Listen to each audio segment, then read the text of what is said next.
নিশ্চয় বসন্তৰ শুভ আগমনৰ লগে লগে ৰাজ্যৰ প্ৰতিটো প্ৰান্ততে এতিয়া হেঁপাহৰ ৰঙালী বিহুটিক আদৰাৰ প্ৰস্তুতি আৰম্ভ হৈছে। এই মুহূৰ্তত মই উপস্থিত আছোঁ সৰুপথাৰ সমজিলাৰ অন্তৰ্গত টেঙানী অঞ্চলত। মই প্ৰথমে সতীৰ্থক দেখাবৰ কাৰণে অনুৰোধ জনাইছোঁ।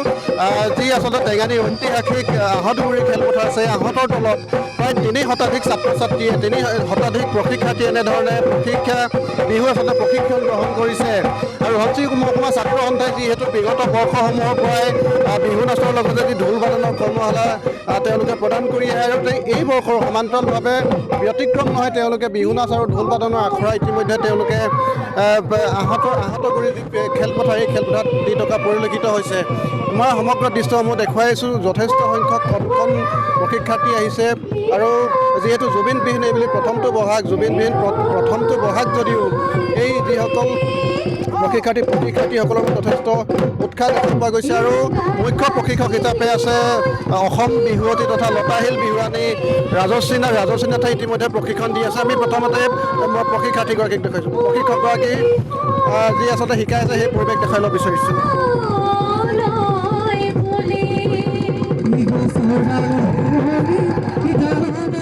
বাইদেউ, এইবুলি প্ৰথমটো আপোনালোকে জুবিনবিহীন বহাগ, আপুনি ইতিমধ্যে প্ৰশিক্ষণ দি আছে, যথেষ্ট সংখ্যক ছাত্ৰ ছাত্ৰী হৈছে, কি ক'ব? বহুত ভাল লাগিছে আৰু যিহেতু জানেই প্ৰত্যেক বছৰৰ দৰে এই বছৰ অকণমান বিহুটো সেমেকা, সকলোৱে মনবিলাক মানে সুখৰ মাজতো অলপ দুখ সকলোৱে লৈ ফুৰিছে। কিন্তু আমি কৰ্মটো কৰিবই লাগিব। তেওঁ যিহেতু কৈছে যে কৰ্মই ধৰ্ম, আৰু সেইকাৰণে আমি বিগত বছৰৰ দৰে এই বছৰো আমি বিহু আখৰাবিলাক কৰি আছোঁ। আৰু কোন ঠাইত আপুনি প্ৰশিক্ষণ দি আছে? মই প্ৰথমতে দুলীয়াজানত দিলোঁ, এতিয়া এয়া 2 নম্বৰ আখৰা, আৰু ইয়াৰ পিছত নগাঁৱত ঢিঙত আছে, তাৰপিছত শিৱসাগৰত আছে। এনেদৰে 2-এখন বিহু আখৰা কৰি আছোঁ।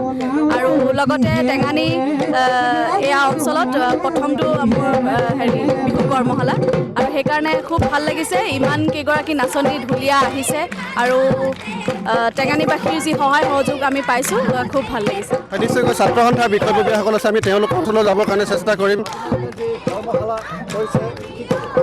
হয়, নিশ্চিতভাৱে চাওক, আমি ছাত্ৰ সন্থাই বিভিন্ন সময়ত আমি সাংস্কৃতিক আন্দোলনৰ কথা, সাহিত্য আন্দোলনৰ কথা কৈ থাকোঁ। আৰু আমি সেই সাংস্কৃতিক আন্দোলন এটা গঢ় দিয়াৰ প্ৰয়াস কৰিছোঁ ধনশিৰি মহকুমা ছাত্ৰ সন্থা, টেঙানী আঞ্চলিক ছাত্ৰ সন্থাই। আমি বিগত সময়তো ধনশিৰি মহকুমা ছাত্ৰ সন্থাই বিভিন্ন সময়ত ধনশিৰি মহকুমা বা সৰুপথাৰ সমজিলাৰ এই যি গাঁও ভূঁই থকা অঞ্চলসমূহ, যেনে চুঙাজান, নাওজান, গেলাবিল, বিলগাঁও, টেঙানী, এনেধৰণৰ ভিতৰুৱা অঞ্চলসমূহৰ পৰা বিভিন্ন প্ৰতিভাৱান ছাত্ৰ ছাত্ৰী আছে, বিভিন্ন ক্ষেত্ৰত বঞ্চিত হ'ব লগা হয়। আমি ছাত্ৰ সন্থাই এই ছাত্ৰ ছাত্ৰীসকলক লগত লৈ সাংস্কৃতিক ক্ষেত্ৰত তেওঁলোক আগবঢ়াই লৈ যোৱাৰ আমি প্ৰয়াস কৰিছোঁ। এইবাৰ ধনশিৰি মহকুমা ছাত্ৰ সন্থাই টেঙানী আঞ্চলিক ছাত্ৰ সন্থাৰ উদ্যোগত ইয়াত যিখন আমি সহযোগত মুকলি বিহুখন অনুষ্ঠিত কৰিব, তাৰ লগত সংগতি ৰাখি আমি 10 দিনীয়া বিহু কৰ্মশালা অনুষ্ঠিত কৰিছোঁ। আৰু এই বিহু কৰ্মশালা আমাৰ এটা কথাই ভাল লাগিছে যে আমি সাৰ্থকতা পাবলৈ সক্ষম হৈছোঁ, অনুভৱ কৰিছোঁ। প্ৰায় 3 শতাধিক ছাত্ৰ ছাত্ৰীয়ে এটা অংশগ্ৰহণ কৰিছে। এই ছাত্ৰ ছাত্ৰীয়ে অংশগ্ৰহণ আচলতে যি সাংস্কৃতিক আছিল তেওঁলোকৰ মনোভাৱ বা প্ৰতিভাৰ মনোভাৱ ইয়াত তেওঁলোকে উপস্থাপন কৰিব পাৰিছে।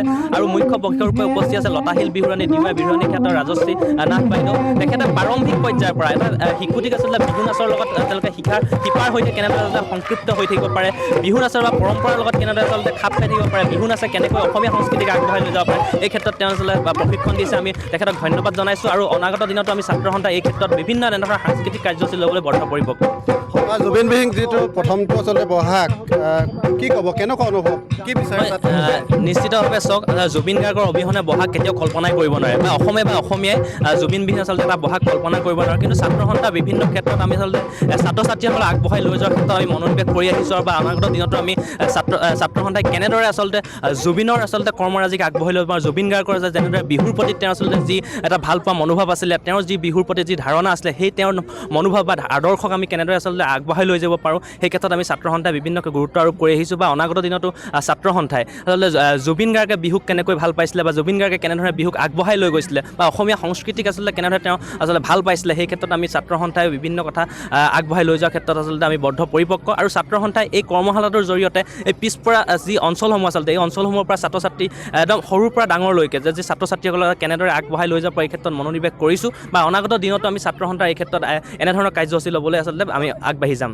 নিশ্চয়কৈ ক'ব লাগিব যে যদিও জুবিনবিহীন প্ৰথমটো বহাগ, তেওঁলোকে জনাইছে যে আমি সংস্কৃতি আগুৱাই নিব লাগিব, অসমীয়া জাতিৰ যি পৰম্পৰা ধৰি ৰাখিব লাগিব। আৰু এনেধৰণে ছাত্ৰ ছাত্ৰীসকলক যাতে বিশেষকৈ গাঁৱৰ যিসকল ছাত্ৰ ছাত্ৰীসকলক উলিয়াই নি এনেধৰণে অসমীয়া যি আচলতে সংস্কৃতিৰ, এই সংস্কৃতিৰ যিসমূহ আচলতে আচলতে দিশ এই দিশসমূহৰ লগতো তেওঁলোকক চিনাকি কৰাই দিয়াৰ প্ৰয়োজন আছে বুলি তেওঁলোকে অনুভৱ কৰিছে।